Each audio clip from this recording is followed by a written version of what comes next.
Hi hello ನಮಸ್ಕಾರ. ಇದೀಗ ತಾನೇ ಬಂದಿರುವ ಮುಖ್ಯವಾದ ಮಾಹಿತಿಗಳು. ಕರ್ನಾಟಕದ ಗೃಹಲಕ್ಷ್ಮಿಯರಿಗೆ ಗುಡ್ ನ್ಯೂಸ್ ಕೊಟ್ಟ ಮುಖ್ಯಮಂತ್ರಿ ಸಿದ್ದರಾಮಯ್ಯರು ಹಳೆಯ ಕಂತುಗಳು ಕೂಡ ಬಿಡುಗಡೆ, ಬಾಕಿ ಕಂತು ಕೂಡ ಹಾಕುತ್ತೇವೆ ಎಂದು ಘೋಷಣೆ ಮಾಡಿದ್ದಾರೆ.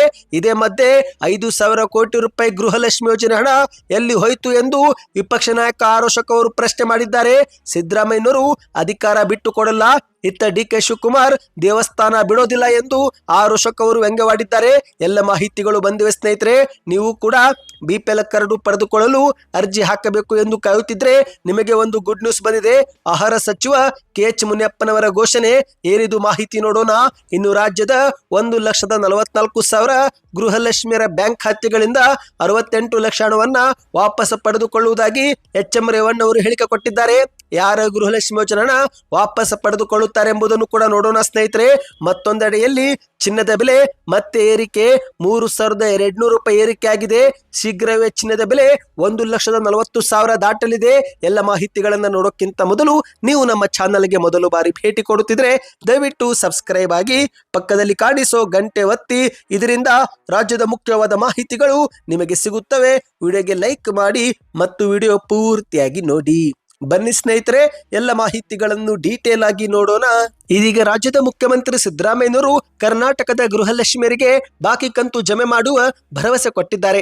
ಮೈಸೂರಲ್ಲಿ ಮಾಧ್ಯಮಗಳ ಹಲವಾರು ಪ್ರಶ್ನೆಗಳಿಗೆ ಸಿಎಂ ಸಿದ್ದರಾಮಯ್ಯರು ಉತ್ತರ ನೀಡಿದ್ದಾರೆ. ಹೌದು ಸ್ನೇಹಿತರೆ, ಫೆಬ್ರವರಿ ಮತ್ತು ಮಾರ್ಚ್ ತಿಂಗಳ ಒಟ್ಟು 4,000 ರೂಪಾಯಿ ಗೃಹಲಕ್ಷ್ಮಿ ಯೋಜನೆ ಹಣ ಮಹಿಳೆಯರಿಗೆ ಜಮೆನೇ ಆಗಿಲ್ಲ ಎಂಬುದು ಸದನದಲ್ಲಿ ಸಾಬೀತಾಗಿದೆ. ಅಷ್ಟು ಮಾತ್ರವಲ್ಲ, ಲಕ್ಷ್ಮಿ ಹೆಬ್ಬಾಳ್ಕರ್ ಅವರು ಅಪೂರ್ಣ ಮಾಹಿತಿ ನೀಡಿದ್ದಾರೆ, ಸದನಕ್ಕೆ ಸುಳ್ಳು ಮಾಹಿತಿ ಕೊಟ್ಟಿದ್ದಾರೆ ಎಂದು ಬಿಜೆಪಿ ನಾಯಕರು ಆಕ್ರೋಶ ಹೊರಹಾಕಿದ್ದು, ಈ ಎಲ್ಲ ಆರೋಪಕ್ಕೆ ಮುಖ್ಯಮಂತ್ರಿ ಅವರು ಮೈಸೂರಲ್ಲಿ ಪ್ರತಿಕ್ರಿಯೆ ಕೊಟ್ಟಿದ್ದಾರೆ. ಹೌದು ಸ್ನೇಹಿತರೆ, ಮಾಧ್ಯಮಗಳ ಜೊತೆಗೆ ಮಾತನಾಡಿದಂತ ಸಿದ್ದರಾಮಯ್ಯರು ಫೆಬ್ರವರಿ ಮತ್ತು ಮಾರ್ಚ್ ತಿಂಗಳ ಗೃಹಲಕ್ಷ್ಮಿ ಯೋಜನೆ ಹಣ ಬಿಡುಗಡೆನೇ ಆಗಿಲ್ಲ, ಹಾಗಾಗಿ ಫಲಾನುಭವಿಗಳಿಗೆ ಆ ಕಂತು ಜಮಾ ಆಗಿಲ್ಲ, ಶೀಘ್ರವೇ ಜಮೆ ಮಾಡುತ್ತೇವೆ.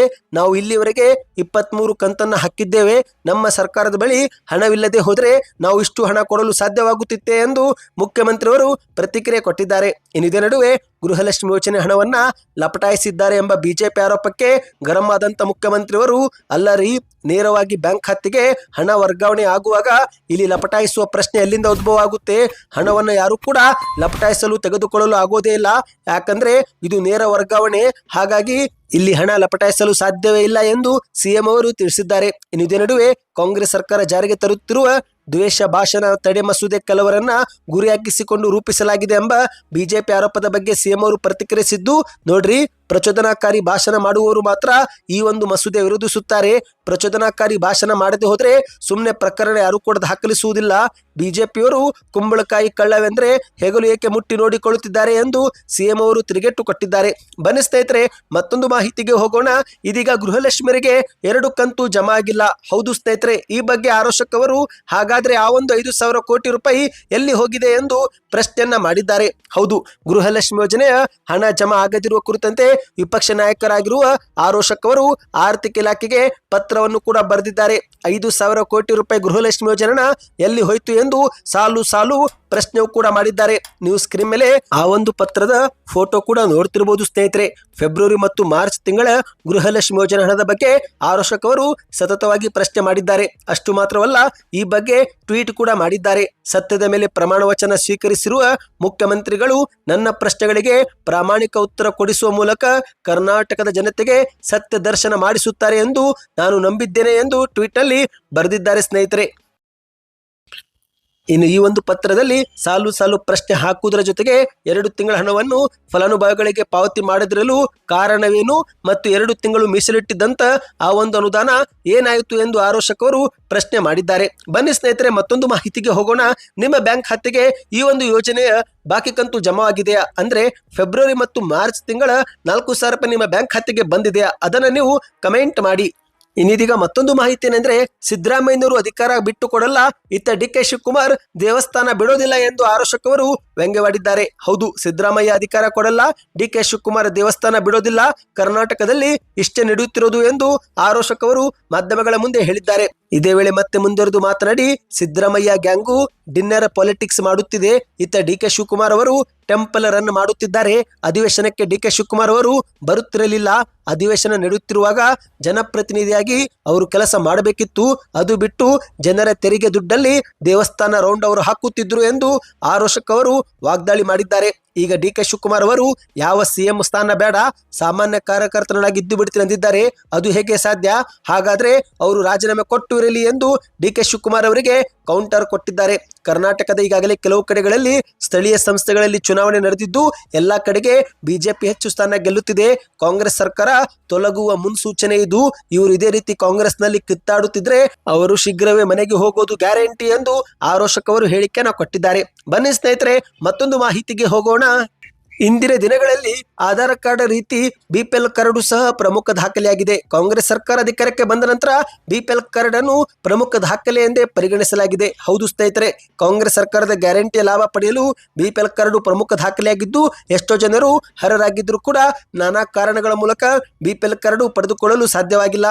ಆದರೆ ಇದೀಗ 15 ದಿನದಲ್ಲಿ ಬಿಪಿಎಲ್ ಕಾರ್ಡ್ ಕೊಡುತ್ತೇವೆ ಎಂದು ಸ್ವತಃ ಆಹಾರ ಸಚಿವ ಕೆ.ಎಚ್. ಮುನಿಯಪ್ಪನವರು ಘೋಷಣೆ ಮಾಡಿದ್ದಾರೆ. ಹೌದು, ಕರ್ನಾಟಕದಲ್ಲಿ ಅನರ್ಹರ ಬಿಪಿಎಲ್ ಕಾರ್ಡ್ ರದ್ದು ಮಾಡಲಾಗುತ್ತಿದ್ದು, ಇದೇ ಮಧ್ಯೆ ಬಿಪಿಎಲ್ ಕಾರ್ಡ್ ರದ್ದಾಗಿದ್ರೆ ತಕ್ಷಣವೇ ತಹಶೀಲ್ದಾರ್ಗೆ ಭೇಟಿ ಕೊಟ್ಟು ಹೊಸದಾಗಿ ಅರ್ಜಿ ಹಾಕಿದ ನಂತರ 15 ದಿನಗಳೊಳಗೆ ಆ ಕುಟುಂಬಕ್ಕೆ ಮತ್ತೊಮ್ಮೆ ಪಡಿತರ ಕಾರ್ಡ್ ಕೊಡುತ್ತೇವೆ. ಅರ್ಜಿ ಸಲ್ಲಿಕೆ ಮಾಡುವಾಗ ಅಗತ್ಯವಾದ ಸರಿಯಾದ ದಾಖಲೆಗಳನ್ನು ಸಲ್ಲಿಕೆ ಮಾಡಬೇಕು ಎಂದು ಮುನಿಯಪ್ಪನವರು ಮಾಹಿತಿ ನೀಡಿದ್ದಾರೆ. ಅಂದ ಹಾಗೆ ಸ್ನೇಹಿತರೆ, ನಮ್ಮ ಸರ್ಕಾರ ಈಗಾಗಲೇ ಆಸ್ತಿ ಇರುವರು ಕೂಡ ಬಿಪಿಎಲ್ ಕಾರ್ಡ್ ಹೊಂದಿದ್ದು ಅಂತವರನ್ನ ಪತ್ತೆ ಹಚ್ಚುವ ಕೆಲಸ ಮಾಡುತ್ತಿದೆ ಎಂದು ಸುಳಿವು ಕೊಟ್ಟಿದ್ದಾರೆ. ಹೌದು ಸ್ನೇಹಿತರೆ, ನೀವೇನಾದ್ರೂ ಬಿಪಿಎಲ್ ಕಾರ್ಡ್ಗೆ ಅನರ್ಹರಾಗಿದ್ರೂ ಕೂಡ ಕಾರ್ಡ್ ಪಡೆದುಕೊಂಡಿದ್ರೆ ಶೀಘ್ರವೇ ನಿಮ್ಮ ಕಾರ್ಡು ಎಪಿಎಲ್ ಕಾರ್ಡ್ಗೆ ಶಿಫ್ಟ್ ಆಗಲಿದೆ. ಬೆಂಗಳೂರಲ್ಲಿ ಮತ್ತಷ್ಟು ಮಾಹಿತಿ ಕೊಟ್ಟಂತ ಕೆ.ಎಚ್. ಮುನಿಯಪ್ಪನವರು ಹೊರ ರಾಜ್ಯಗಳಿಗೆ ಪಡಿತರ ಅಕ್ಕಿ ಕಳ್ಳ ಸಾಗಣೆ ವಿಚಾರವಾಗಿ ನಾವು ಈಗಾಗಲೇ ಕ್ರಮ ಜರುಗಿಸಿದ್ದೇವೆ.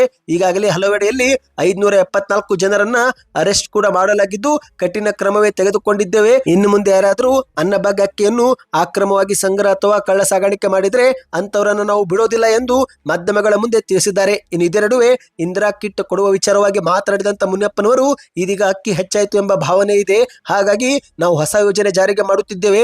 ಇಂದಿರಾ ಕಿಟ್ ಯೋಜನೆ ಶೀಘ್ರವೇ ಜನವರಿ ಅಥವಾ ಫೆಬ್ರವರಿ ವೇಳೆಯಲ್ಲಿ ಜಾರಿಗೆ ಆಗುತ್ತೆ. ತೊಗರಿಬೇಳೆ, ಸಕ್ಕರೆ, ಉಪ್ಪು, ಅಡುಗೆ ಎಣ್ಣೆ ಸೇರಿದಂತೆ ಹಲವು ಆಹಾರ ಪದಾರ್ಥಗಳನ್ನು ಕೊಡುತ್ತೇವೆ ಎಂದು ಕೆ.ಎಚ್. ಮುನಿಯಪ್ಪನವರು ಮಾಹಿತಿ ಕೊಟ್ಟಿದ್ದಾರೆ. ಬನ್ನಿ ಸ್ನೇಹಿತರೆ, ಮತ್ತೊಂದು ಮುಖ್ಯವಾದ ಮಾಹಿತಿಗೆ ಹೋಗೋಣ. ಇದೀಗ ರಾಜ್ಯದ ಎಲ್ಲಾ ಗೃಹಲಕ್ಷ್ಮಿಯರಿಗೆ ಮತ್ತೊಂದು ಶಾಕಿಂಗ್ ಸುದ್ದಿ ಬಂದಿದೆ. ಹೌದು ಸ್ನೇಹಿತರೆ, ಇತ್ತೀಚೆಗಷ್ಟೇ ಸಚಿವ ಲಕ್ಷ್ಮೀ ಹೆಬ್ಬಾಳ್ಕರ್ ಅವರು ಸತ್ತವರ ಬ್ಯಾಂಕ್ ಖಾತೆಗೆ ಏನಾದರೂ ಗೃಹಲಕ್ಷ್ಮಿ ಯೋಜನೆ ಹಣ ಜಮೆ ಆಗಿದ್ರೆ ಆಯಾ ಬ್ಯಾಂಕ್ನವರಿಗೆ ಈ ಒಂದು ಹಣವನ್ನು ವಾಪಸ್ ಪಡೆದುಕೊಳ್ಳುವಂತೆ ಸೂಚನೆ ಕೊಟ್ಟಿದ್ದೇವೆ ಎಂಬ ಹೇಳಿಕೆಯನ್ನು ಕೊಟ್ಟಿದ್ರು. ಈಗ ಅದೇ ಮತ್ತೆ ಎಚ್.ಎಂ. ರೇವಣ್ಣವರು ಕೂಡ ರಾಜ್ಯದ 1.44 ಲಕ್ಷ ಮಹಿಳೆಯರ ಬ್ಯಾಂಕ್ ಖಾತೆಯಿಂದ 68 ಲಕ್ಷ ವಾಪಸ್ ತೆಗೆದುಕೊಳ್ಳುವುದಾಗಿ ಮಂಗಳೂರಲ್ಲಿ ಮಾಹಿತಿ ಕೊಟ್ಟಿದ್ದಾರೆ.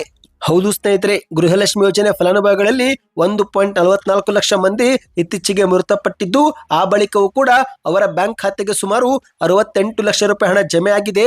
ಹಾಗಾಗಿ ಈ ಒಂದು ಹಣವನ್ನು ಶೀಘ್ರವೇ ವಾಪಸ್ ಪಡೆದುಕೊಳ್ಳುವ ಬಗ್ಗೆ ಚರ್ಚೆ ಮಾಡುತ್ತಿದ್ದೇವೆ ಎಂದು ಮಾಹಿತಿ ಕೊಟ್ಟಿದ್ದಾರೆ. ನೇರ ನಗದು ಪಾವತಿ ವ್ಯವಸ್ಥೆ ಆಗಿರುವುದರಿಂದ ಫಲಾನುಭವಿಗಳು ಮೃತಪಟ್ಟರೂ ಕೂಡ ಅವರ ಬ್ಯಾಂಕ್ ಖಾತೆಗೆ ಹಣ ಹೋಗಿದೆ. ಆದರೆ ಆ ಒಂದು ಹಣ ಜನರ ಹಣ, ಹಾಗಾಗಿ ಅದನ್ನ ಹಿಂಪಡೆಯಲು ಪ್ರಯತ್ನ ನಡೆಯುತ್ತಿದೆ ಎಂದು ಮಾಹಿತಿ ನೀಡಿದ್ದಾರೆ. ಹೌದು ಸ್ನೇಹಿತರೆ, ಒಟ್ಟಿನಲ್ಲಿ ಸರ್ಕಾರ ಮೃತಪಟ್ಟವರ ಗೃಹಲಕ್ಷ್ಮಿಯರ ಬ್ಯಾಂಕ್ ಖಾತೆಯಿಂದ ಹಣವನ್ನು ವಾಪಸ್ ಪಡೆದುಕೊಳ್ಳುವ ಬಗ್ಗೆ ಚರ್ಚೆ ಮಾಡುತ್ತಿದೆ. ಸ್ನೇಹಿತರೆ, ಈಗಾಗಲೇ ಲಕ್ಷ್ಮೀ ಹೆಬ್ಬಾಳ್ಕರ್ ಅವರು ರಾಜ್ಯದ ಹಲವಾರು ಅಂಗನವಾಡಿ ಕಾರ್ಯಕರ್ತೆಗಳಿಗೆ ಮರಣ ಪ್ರಮಾಣ ಪತ್ರವನ್ನ ಪರಿಶೀಲನೆ ಮಾಡುವ ಕೆಲಸವನ್ನು ಕೂಡ ಕೊಟ್ಟಿದ್ದೇವೆ ಎಂದು ಮಾಧ್ಯಮಗಳ ಮುಂದೆ ತಿಳಿಸಿದ್ದಾರೆ. ಒಟ್ಟಿನಲ್ಲಿ ಮರಣ ಪತ್ರದ ಅನುಸಾರ ಈ ಒಂದು ಗೃಹಲಕ್ಷ್ಮಿ ಯೋಜನೆಯಿಂದ ಹಣವನ್ನ ಬ್ಯಾಂಕ್ ಖಾತೆಯಿಂದ ವಾಪಸ್ ಪಡೆದುಕೊಳ್ಳಲಾಗುತ್ತೆ ಎಂದು ಹೇಳಲಾಗಿದೆ. ಬನ್ನಿ ಸ್ನೇಹಿತರೆ, ಕೊನೆಯ ಮಾಹಿತಿ ನೋಡೋಣ. ಭಾರತ ಮಾತ್ರವಲ್ಲದೆ ಅಂತಾರಾಷ್ಟ್ರೀಯ ಮಟ್ಟದಲ್ಲಿ ಚಿನ್ನ ಮತ್ತು ಬೆಳ್ಳಿ ದರಗಳು ಭಾರಿ ಏರಿಕೆ ಕಾಣುತ್ತಲಿವೆ. ಅಂದಹಾಗೆ ಸ್ನೇಹಿತರೆ, ಚಿನ್ನಕ್ಕಿಂತ ಬೆಳ್ಳಿ ಸಖತ್ತಾಗಿ ಏರಿಕೆ ಆಗ್ತಾ ಇದೆ. ಯಾಕಂದ್ರೆ ಹಲವಾರು ಕೈಗಾರಿಕೆಗಳಲ್ಲಿ ಬಳಕೆ ಆಗುವ ಯಂತ್ರಗಳನ್ನ ತಯಾರಿ ಮಾಡುವ ವೇಳೆ ಬೆಳ್ಳಿ ಬಳಕೆ ಮಾಡಲಾಗುತ್ತಿದ್ದು, ಹಾಗಾಗಿ ಬೆಳ್ಳಿಗೂ ಕೂಡ ಬೇಡಿಕೆ ಹೆಚ್ಚಾಗಿದೆ. ಸದ್ಯದ ಪ್ರಕಾರ ಚಿನ್ನಕ್ಕಿಂತ ಬೆಳ್ಳಿನೇ ಸಖತ್ತಾಗಿ ಏರಿಕೆ ಆಗುತ್ತಿದೆ ಎಂದು ಹೇಳಲಾಗಿದೆ. ಒಂದೊಮ್ಮೆ ನೀವು ಹೂಡಿಕೆ ಮಾಡಲು ಬಯಸುತ್ತಿದ್ರೆ ಡಿಜಿಟಲ್ ರೂಪದಲ್ಲಿ ಅಥವಾ ಭೌತಿಕವಾಗಿ ಬೆಳ್ಳಿಯನ್ನು ಕೂಡ ಖರೀದಿ ಮಾಡಿದರೆ ಮುಂದಿನ ದಿನಗಳಲ್ಲಿ ನಿಮಗೆ ಲಾಭ ತಂದುಕೊಡಲಿದೆ. ಇಂದು ಭಾರತೀಯ ಮಾರುಕಟ್ಟೆಯಲ್ಲಿ ಅಮೂಲ್ಯ ಲೋಹಗಳ ಬೆಲೆ ಏರಿಕೆ ಮತ್ತೆ ಮುಂದುವರೆದಿದೆ. ಸ್ನೇಹಿತರೆ, ದಿನದಿಂದ ದಿನಕ್ಕೆ ಬೆಳ್ಳಿ ಮತ್ತು ಚಿನ್ನ ಹೊಸ ಹೊಸ ದಾಖಲೆಗಳು ನಿರ್ಮಿಸುತ್ತಿವೆ. ಈಗ ಡಿಸೆಂಬರ್ 25ರ ಮಾರುಕಟ್ಟೆ ಪ್ರಕಾರ ಚಿನ್ನ ಮತ್ತೆ ಸ್ವಲ್ಪ ಏರಿಕೆ ಕಂಡಿದೆ. ಹೌದು ಸ್ನೇಹಿತರೆ, ದಿನೇ ದಿನೇ ಸ್ವಲ್ಪ ಪ್ರಮಾಣದಲ್ಲಿ ಚಿನ್ನ ಮತ್ತು ಬೆಳ್ಳಿ ಬೆಲೆಗಳು ಏರಿಕೆ ಕಾಣುತ್ತಲಿವೆ. ಈಗ ಬೆಂಗಳೂರಲ್ಲಿ 10 ಗ್ರಾಂ ಚಿನ್ನದ ಬೆಲೆ 1,39,250 ರೂಪಾಯಿ. ಅಂದ್ರೆ ಸ್ನೇಹಿತರೆ 1,40,000 ರೂಪಾಯಿಗೆ ಕೇವಲ 750 ರೂಪಾಯಿ ಮಾತ್ರ ವ್ಯತ್ಯಾಸವಿದೆ. ಈ ಒಂದು ವ್ಯತ್ಯಾಸವು ಕೂಡ ಶೀಘ್ರವೇ ತುಂಬಲಿದೆ. ಅಂದ್ರೆ ಶೀಘ್ರವೇ ಚಿನ್ನ 1,40,000 ಆಗುವುದು ಮಾತ್ರ ಗ್ಯಾರಂಟಿ ಎಂದು ಹೇಳಲಾಗಿದೆ. 2026ರಲ್ಲಿ ಇನ್ನಷ್ಟು ಚಿನ್ನ ಏರಿಕೆ ಆಗುತ್ತೆ ಎಂದು ಆರ್ಥಿಕ ತಜ್ಞರು ಅಭಿಪ್ರಾಯಪಟ್ಟಿದ್ದಾರೆ. ನಿಮ್ಮ ಪ್ರಕಾರ ಚಿನ್ನದ ಬೆಲೆ ಕುಸಿತವಾಗಬೇಕು, ಇನ್ನಷ್ಟು ಏರಿಕೆ ಆಗಬೇಕು? ನಿಮ್ಮ ಅನಿಸಿಕೆಯನ್ನು ಕಮೆಂಟ್ ಮಾಡಿ. ಈ ಎಲ್ಲ ಮಾಹಿತಿಗಳು ಇಷ್ಟವಾಗಿದ್ರೆ ವಿಡಿಯೋಗೆ ದಯವಿಟ್ಟು ಲೈಕ್ ಮಾಡಿ. ಹೆಚ್ಚಿನ ಮಾಹಿತಿ ಪಡೆಯಲು ಚಾನಲ್ಗೆ ಸಬ್ಸ್ಕ್ರೈಬ್ ಆಗಿ.